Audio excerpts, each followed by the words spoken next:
Hello, this is Chris Taylor from TaylorMade RF. I'd like to talk to you today about operating the 1090 puck on a tablet. Lots of people have been talking about it, so I thought I'd give it a go myself. The first tablet I tried was quite an expensive one. It was a Microsoft Surface, and the version of Windows on it didn't work. So I took it back and said, why doesn't it work? They explained to me it had an ARM processor. That version of Windows didn't support what I was trying to run. So I then went into Argos, and they had a Bush tablet for £100. And I chatted to the guy in the store who seemed to know a reasonable amount about it, and he assured me that it would run a normal Windows environment. And he said, if not, bring it back. So I took him at his word, and here it is. And he's absolutely right, it runs Windows. And if I bring it closer to the screen, you'll see I've already installed Basestation. I've done that by downloading it from TaylorMade RF's website, installing it and put it in. And you do need a few bits and pieces to go with it. If you just want to install Basestation and run the puck, you need what they call an on-the-go lead. It's important you get the right one. Don't just get an adapter lead. It has to be called an on-the-go lead, because that's got all pins connected, and that means when you plug it in the end of the tablet, you plug your USB lead in, it will work. I'll just quickly give you a run round of what this tablet's got on it. It's got micro HDMI, which means that if you get an HDMI lead, you can plug it straight into a telly and run Windows on the TV. The micro USB, which the device plugs into, headphone socket, it's got built-in camera. I'm not sure if it's got a microphone, I haven't explored that. Oh yes, it has got a microphone, sorry, it says mic, so that must be the one. It's got a slot for an SD card, takes up to 32 gig, and it's already got 32 gig. So what I've done is I put a 32 gig SD card in, and I've imaged the other one over to it, so if it fails I can just restore it. Not that I haven't got any faith in it, it's just I like to do a backup. It's got a speaker in it, so if you're using the SDR puck, you'll be able to do it. With the 1090 puck, I get a couple of hours use out of it. There isn't enough power from it to run the SBS 3, so you need to have a power supply if you want to run the SBS 3 off of it. So it's really really pushing the boundaries and the capabilities of the tablet for the SBS 3, but it's fine with the puck. I will look at accessories and get more out of it, but at the moment let's just talk about the puck.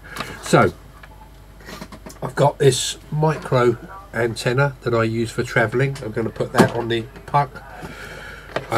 USB lead, just normal one, and plug it into the on-the-go lead.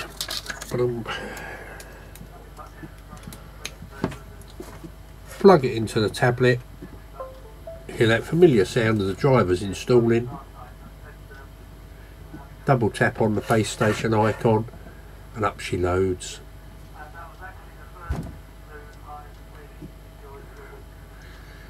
Let it just load up. And there we are, we're now receiving data. Oops, don't do upside down very well. Right, so there we are, there's the tablet receiving data. Now, there's a few things. If you want to change the settings, it's a little bit fiddly. So the best thing to do is to do the settings before you leave home. So if you want a 50-mile radius, it's really fiddly to do this. I've found it's a lot easier with one of these little sticks, which it doesn't come with, but you can do it. The other easy way of doing it is install TeamViewer or remote desktop on your computer and on this, and because it's running proper Windows 8.1, it's just like a normal computer, and you can set it up via your desktop. The other thing you can do is you can plug a USB hub into this, but you need a powered one. You can put a keyboard and a mouse on it, and away you go. So once you've got it all set up and running, if you want to use it at home, all you need is a USB hub, keyboard, mouse, and a mini HDMI to HDMI, and you can use it to give you Basestation on your TV. There's 32 gig of memory. If you don't fill it up with loads of other things, you can put plain base on it. In fact, we just brought out plain base light, which is easier to see on a smaller screen. Active display works fine on it, active display light. ADU will work on it. Aero, Data, Quantum, they'll all work on it because it's Windows. So you should be able to use it on anything you're using on your computer and take your SBS on holiday. It makes the travelling a heck of a lot lighter than it has in the past. I'll be looking out over the next few weeks for a kit of parts to connect it all up at home, and a kit of parts to make it easy for travel. In the meantime, pop down to Argos, spend £100 and have a bit of fun. And if you buy something else with it, say you get over the £100, then you get a £10 off voucher for something else, so you can go and buy your missus something for a tenner to cheer her up while you're playing with your tablet. Have fun, and I'll leave you to enjoy it. This is Chris Taylor from TaylorMade RF signing off.